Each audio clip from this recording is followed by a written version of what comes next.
बिस्मिल्लाहिर्रहमानिर्रहीम। अस्सलाम वालेकुम। आज हम अपनी नई वीडियो के साथ हाज़िर खिदमत हैं। आप ये माशाल्लाह हीरों का शौक़ करें। अब ये 4 जनवरी को अल्हम्दुलिल्लाह 8 माह के हो गए हैं। सर्दियों का मौसम है। अब कराची में भी पिछले 3-4 दिनों से काफ़ी सर्दी है। बाकी इलाक़ों में बलूचिस्तान, सिंध या पंजाब, वहाँ पर तो बहुत पहले से ही सर्दी आ चुकी थी। खैर कराची में भी मौसम बदल गया है। तो पहले भी मैंने काफ़ी वीडियोस में यही डिस्कस किया था कि हमने परिंदों का सर्द मौसम में कैसे ख़्याल रखना है। तो सर्दियों में परिंदों के बीमार होने के बहुत ज़्यादा चांसेस होते हैं। नज़ला, ज़ुकाम, बुखार और इसके अलावा सोजिश, नाक नथनों से पानी का बहना, वो पर अपने फुलाकर बिल्कुल ढीले ढीले लगना, तो ये सारी अलामात सर्दियों में आ जाती हैं परिंदों में। और सर्दियों में काफ़ी ज़्यादा बर्ड्स जो होते हैं वो ज़ाया हो जाते हैं, सिर्फ़ और सिर्फ इस वजह से कि उनका ख़ास ख़्याल नहीं रखा जाता। तो मैं आपको चंद नुस्खे बताऊंगा कि अगर आपके परिंदे में बुखार या गले में सोजिश या नज़ला ज़ुकाम इस तरह की कोई कैफ़ियत है तो आप उसको किस तरह बचा सकते हैं, और एडवांस में भी आप उसको किस तरीके से महफूज रख सकते हैं।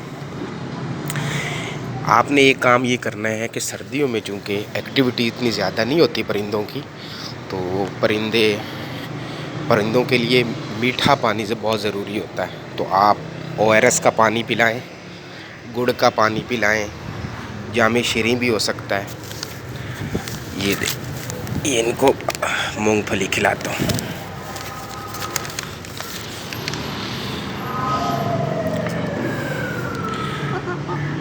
इसके अलावा आप लेमन का नीम गरम पानी में एक लेमन निचोड़ कर वो इनको पिला दें। इसी तरह अदरक जो है वो थोड़े पानी में थोड़ी देर के लिए 5-10 मिनट के लिए बॉयल कर लें, और उसके बाद वो जो पानी है वो इनको पिला दें। क्योंकि असल में सर्दियों में आपने अपने परिंदे को हरारत पहुंचानी है, उसका जिस्म गर्म रखना है। तो ऐसी ग़िज़ा दें जो उसके लिए एक तो एनर्जी का बायस बने और उसको हरारत मिलती रहे।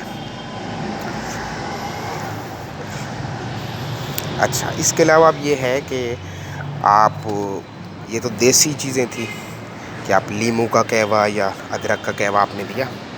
इसके अलावा आप इस तरह कर सकते हैं कि अगर आपका परिंदा बीमार है तो जो ब्रूफन है, एरिनेक है, पैरासीटामोल है, ये बीमारियों जिस तरह हम इंसानों के लिए इन सिरप का इस्तेमाल करते हैं ना, इसी तरह ये जानवरों के लिए भी काफ़ी मौजू होती है। लेकिन इंसानों और जानवरों में ये फ़र्क है कि आपने इनको इतनी ज़्यादा क्वांटिटी नहीं देनी, क्योंकि ये दवाइयाँ जितनी भी होती हैं ये इंसान की बॉडी रेशो के लिहाज से बनाई जाती हैं।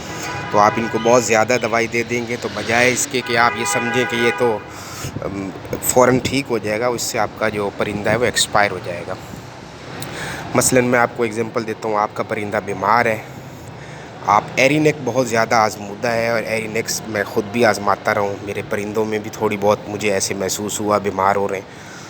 तो एरिनेक अगर आप इसको डायरेक्ट वैसे ही देना चाहते हैं तो एक ढक्कन का कम से कम 6वां या 7वां हिस्सा, यानी 3-4 ड्रॉप्स बनेंगे, आप वो उसमें सुरंज में लें या किसी चम्मच में लें या किसी बोतल के ढक्कन वगैरह में लें और इसको डायरेक्टली पिला दें। और अगर एक दूसरी सूरत हाल है कि अगर फॉर एग्ज़ाम्पल आप इस तरीके से नहीं देना चाहते, आप थोड़ा सा नीम गर्म पानी लें, और मिसाल के तौर पे 1 गिलास पानी आपने ले लिया, उसमें आप एक ढक्कन का 3रा या 4था हिस्सा, यानी बिल्कुल कम मिकदार में वो उसमें मिक्स कर दें। वो आपने चूज़ों या परिंदों को वो पिलाएं अगर वे बीमार हैं। अगर आपका परिंदा बीमार नहीं है और सर्दी का मौसम है तो आप उसको रोज़ाना नहीं पिलाएं, बस हफ्ते में 1-आध दफ़ा पिलाएं। और अगर आपका परिंदा बीमार है तो फिर 5-6 दिन उसको मुसलसल पिलाएं जब तक आप महसूस नहीं करते कि ये बिल्कुल ठीक हो चुका है। तो ये एरिनेक का सिरप जो मेरा आज़मूदा है वो पिलाने का ये तरीका है कि आप इस तरीके से अपने परिंदे को महफूज रख सकते हैं। नज़ला ज़ुकाम से, नाक से पानी निकलना, इसी तरह उसमें कोई सांस की مرض ہے وہ خر کرتا ہے سردی کے موسم میں، تو انشاءاللہ العزیز ان سارے معاملات کی وجہ سے آپ کا جو پرندہ ہے وہ محفوظ رہے گا۔ آپ اپنے کمنٹس میں اپنی رائے بھی دے سکتے ہیں۔ آپ اپنے پرندے سے کسی بھی لحاظ سے پریشان ہو، کوئی مشورہ چاہیے یا کسی بھی ٹاپک پر آپ یہ چاہتے ہیں کہ کوئی ویڈیو بنے، تو آپ مجھے ضرور کمنٹس میں بتائیں۔ انشاءاللہ آپ کی پسند کا ٹاپک جو ہے وہ زیر بحث لایا جائے گا۔ جزاک اللہ، شکریہ، اللہ حافظ۔